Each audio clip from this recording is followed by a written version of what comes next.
Olá, seja bem-vindo à nossa apresentação. E a nossa equipe é composta por Matheus, Sérgio, Victor e eu, Alex. E hoje vamos explorar três arquiteturas de redes neurais amplamente utilizadas em tarefas de visão computacional, que são ResNet, VGG e Vision Transformers.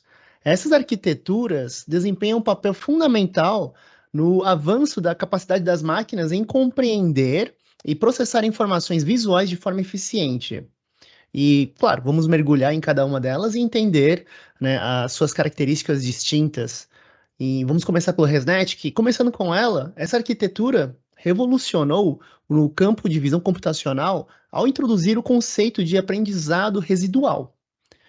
E à medida que as redes neurais ficam mais profundas, né, tradicionalmente o desempenho começava a degradar.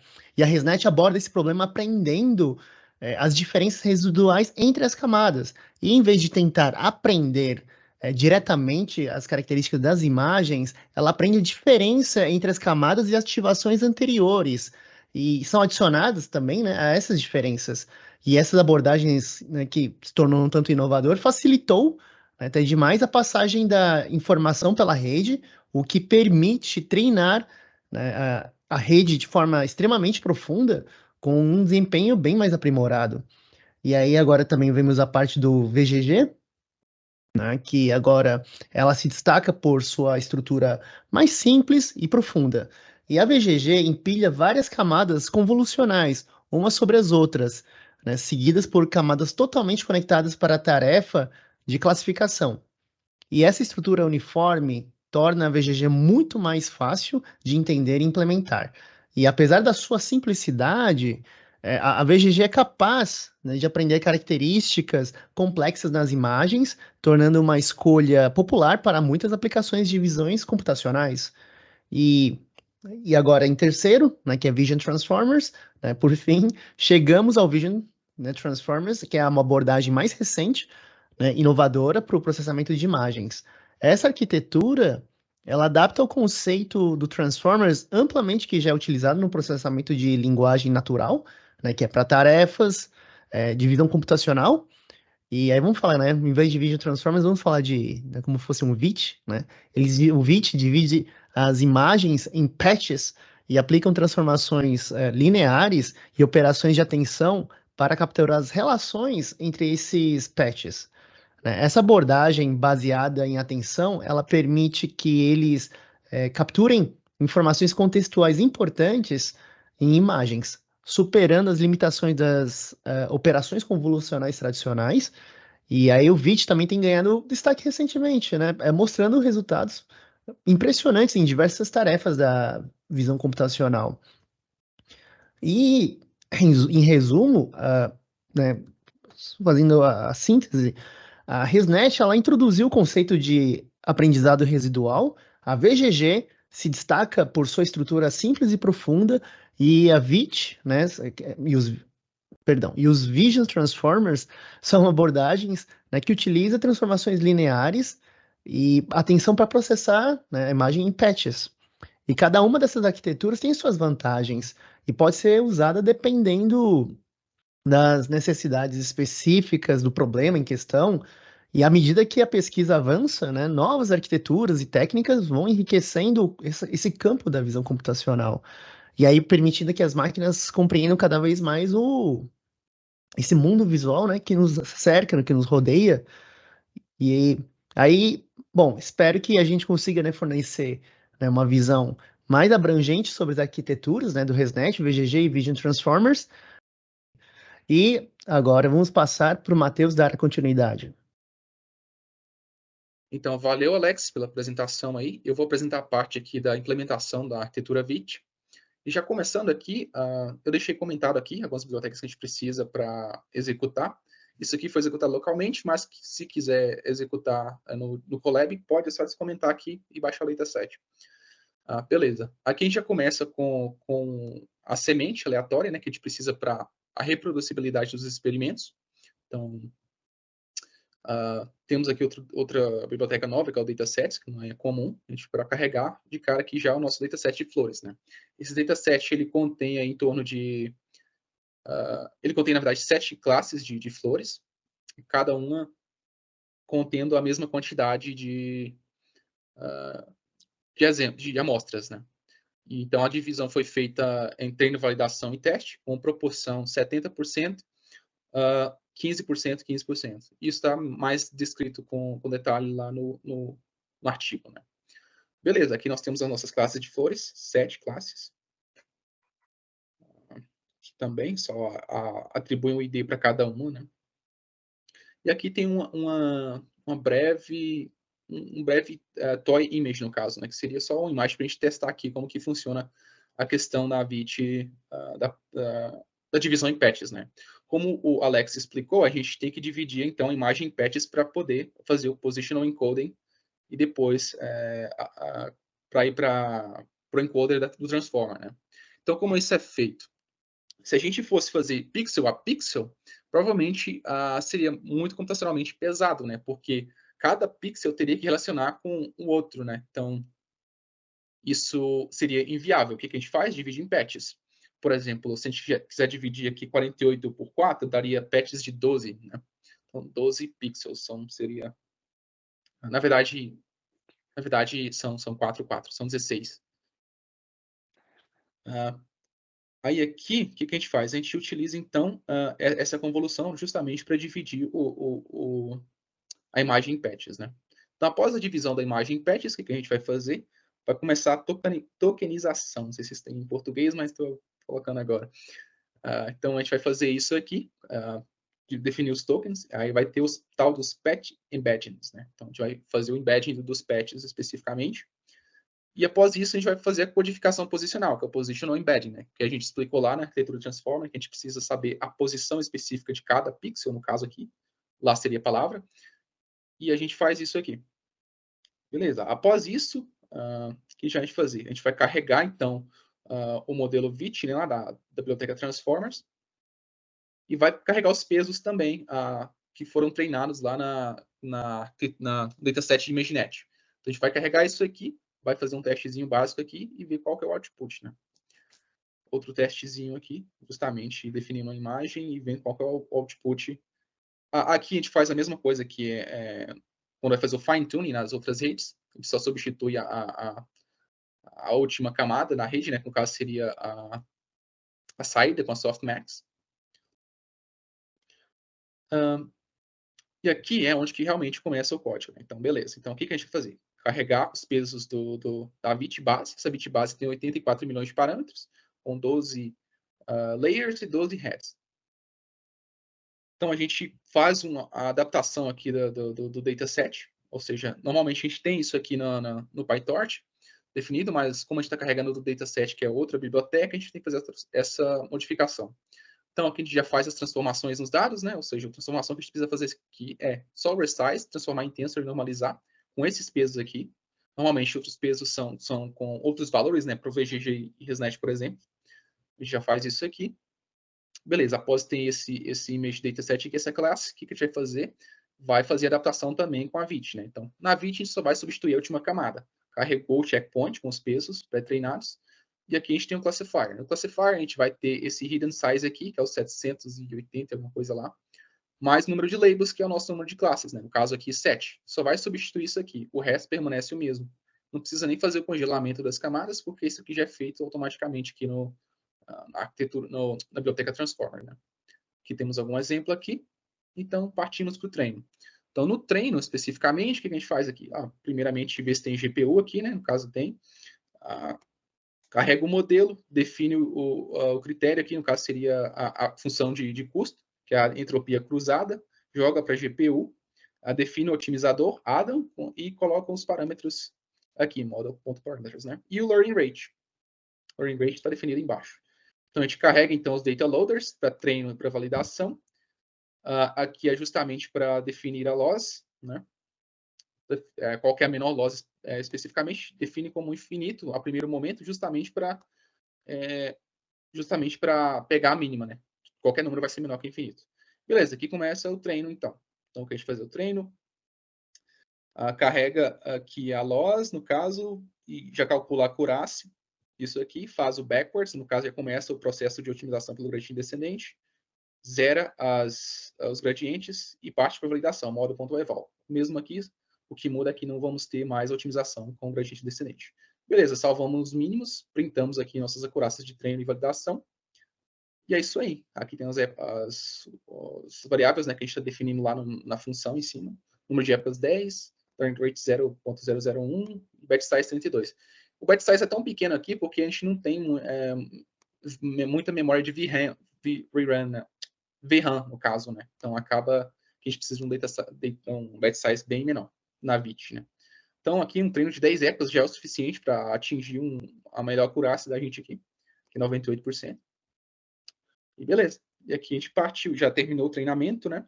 A gente então salvou o modelo, carrega o melhor modelo com a menor loss, faz o predict aqui com o nome das classes.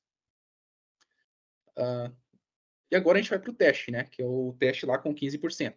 E no teste a gente conseguiu 98,39% de acurácia, né? Então, beleza.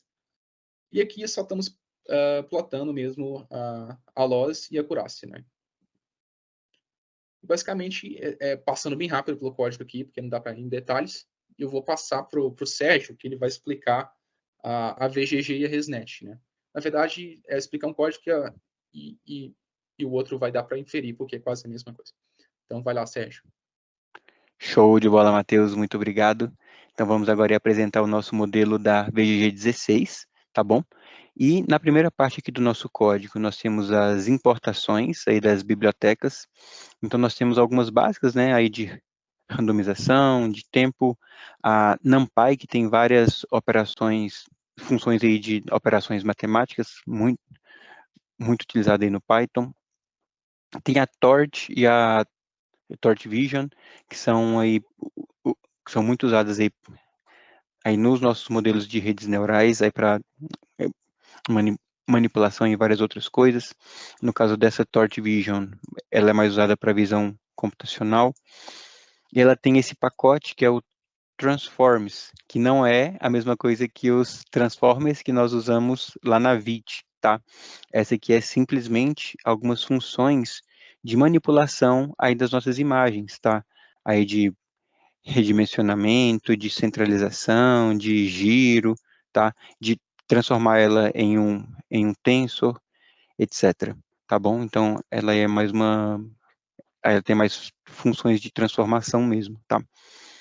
Tem a de otimização e a de utilidades para fazer o carregamento aí do nosso data loader, aí do nosso dataset de imagens, tá bom? Nessa segunda parte, aqui nós temos aí o set aí do nosso seed para 42. Na parte 3, a gente tem algumas configurações básicas também que são importantes. Por exemplo, a gente seta como 256 o tamanho do nosso batch, tá? E aqui a gente seta qual que é o nosso diretório de imagens, que como o Matheus já tinha comentado, ele é um dataset de flores, que foi tirado lá do Kaggle, tá? Então aqui nós temos 7 modelos de flores, 7 classes de flores, tá? O device, né, o dispositivo aí onde o nosso modelo foi rodado, que foi o computador aí do Matheus, tá? E os nossos parâmetros aí de normalização, tá? Que a gente está usando a média e o desvio padrão.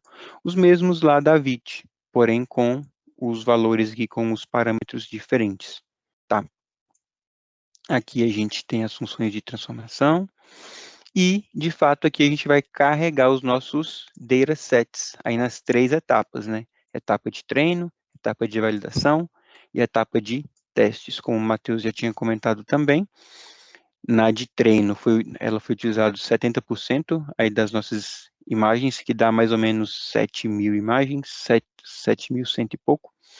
Aqui, 15%, e aqui os outros 15%, tá bom? Aqui a gente, de fato, cria os nossos data loaders, tá? Utilizando esses datasets que nós já carregamos aqui. E para esses dois aqui de baixo, na etapa de treino e de validação, a gente seta o nosso shuffle como true. O que significa esse shuffle? Ele randomiza as nossas imagens, ele embaralha as nossas imagens, tá? O nosso dataset de imagens. E, de fato, aqui na parte 5 do nosso código, que a gente começa a rodar o nosso modelo VGG16. Aqui no comentário está como ResNet, mas aqui, na verdade, ele é da VGG16. Esse comentário aqui ficou errado, tá bom? Ele tem um parâmetro de pré-treino setado como true, que é o nosso fine tuning, né, que é o ajuste fino. O número de classes a gente seta aqui, né, como a dimensão aí do nosso dataset, né, a quantidade lá de classes dele. E como aí já parte já do modelo já da VG16, a gente congela todas as camadas, menos a última. Então, a gente vai fazer modificações apenas na última, tá bom? Aqui a gente printa o nosso modelo, tá? Então, ele roda aí todas as camadas, as convoluções, etc. Printa tudo. E na parte 6 aqui do nosso código, a gente vai fazer a definição aí da nossa perda, que é um critério, né, assim, que é um fator bastante importante para avaliação aí do desempenho e da acuracidade e da acurácia, né, aí do nosso modelo, tá? Que é o modelo de entropia cruzada, tá bom?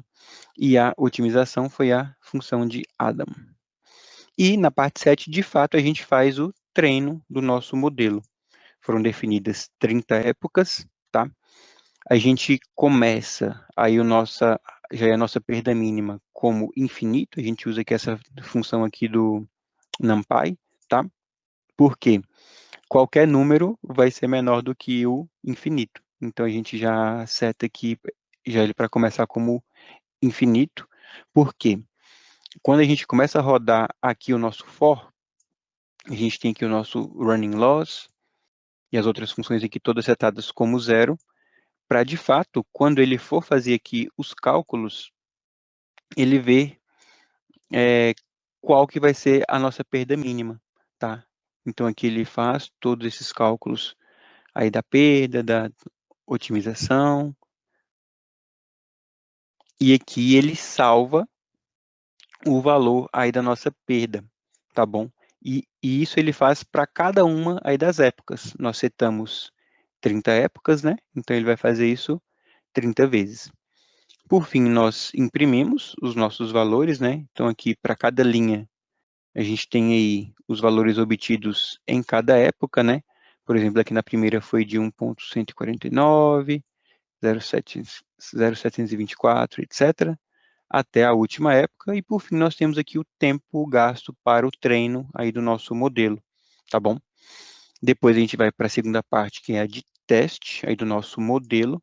A gente faz também aí os cálculos e chegamos aí na acurácia de 89,35%. Esses valores e depois a gente vai explicar lá na conclusão, aí nos resultados, que o Vitor vai trazer para a gente, tá?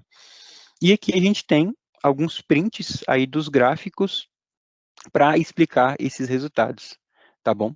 E aí agora eu passo para o Vitor, que vai mostrar para a gente aí o modelo ResNet e finalizar com os nossos resultados. Valeu, Vitor. Bom dia aí, pessoal, né? Agora é de noite, mas quando você estiver assistindo vai ser de dia. Eu vou só passar muito rápido, porque é um tempo muito curto sobre a ResNet mesmo. O código em si é idêntico, pode ir descendo, Matheus, por favor.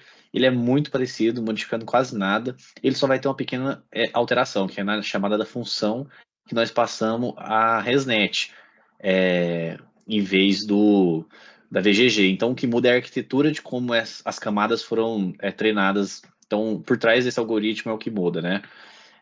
Aplicando o modelo ali, onde você está vendo sendo sublinhado.